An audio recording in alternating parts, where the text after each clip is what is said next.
So these guys, these guys are, well, this kid is practicing his, I don't know what it's called, but he's just doing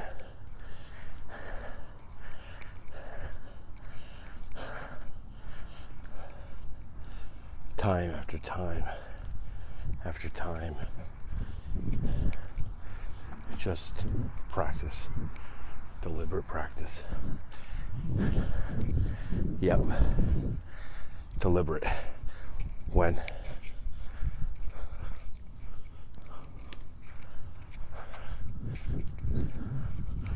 Deliberate practice. That's what deliberate practice looks like. Time and time and time again. Focus. So before I started recording, he did, I don't know, I did like 3 laps. I realized I should be recording. So I've been doing this 15 minutes, 18, 20, about 20 minutes before. And he did at least 20 minutes of just, boom, throwing it behind him. The guy would just throw it back, and he would just keep doing it. There's no conversation.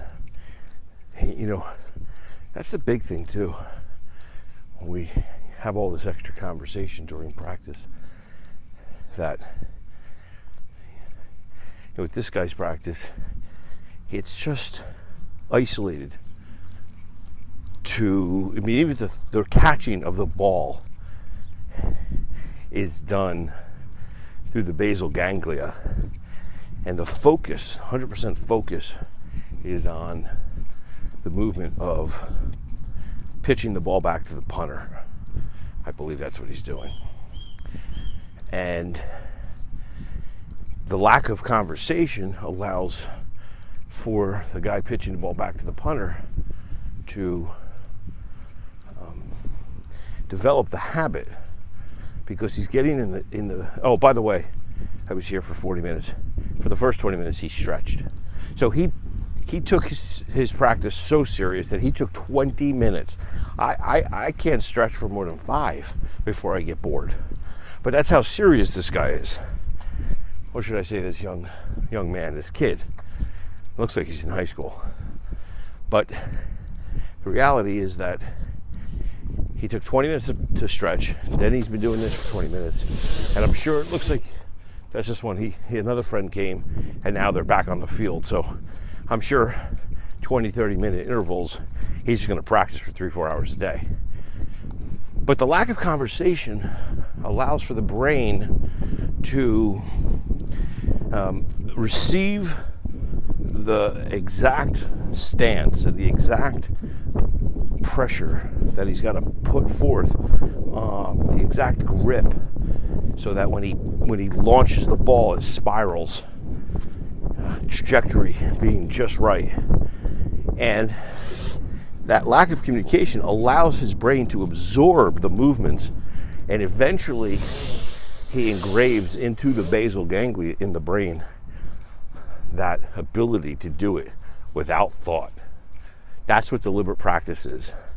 That doing it without thought will allow him, you, anyone who practices anything to do something so well, effortlessly. Here he goes again.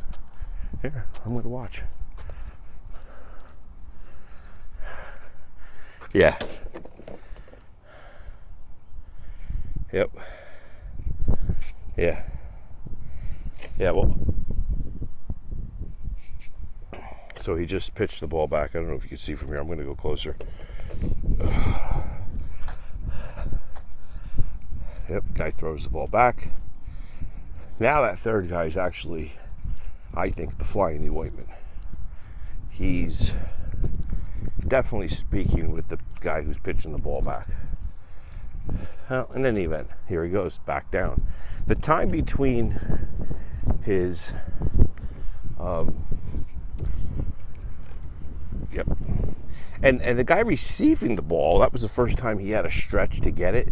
In other words, the guy who's pitching the ball, who's allowing his brain to absorb the exact motion in order to get the ball into the receiver's hands, is so good at what he's doing, watch, here he goes again, that the guy's able to hit the target.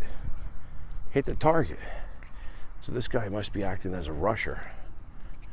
Eventually he'll go. Yep. Oh, by the way, when the receiver has to stretch, that's considered a failure. He needs to get the ball. I wouldn't say failure, but not 100%. Yep. Anyway, that's what we call deliberate practice. And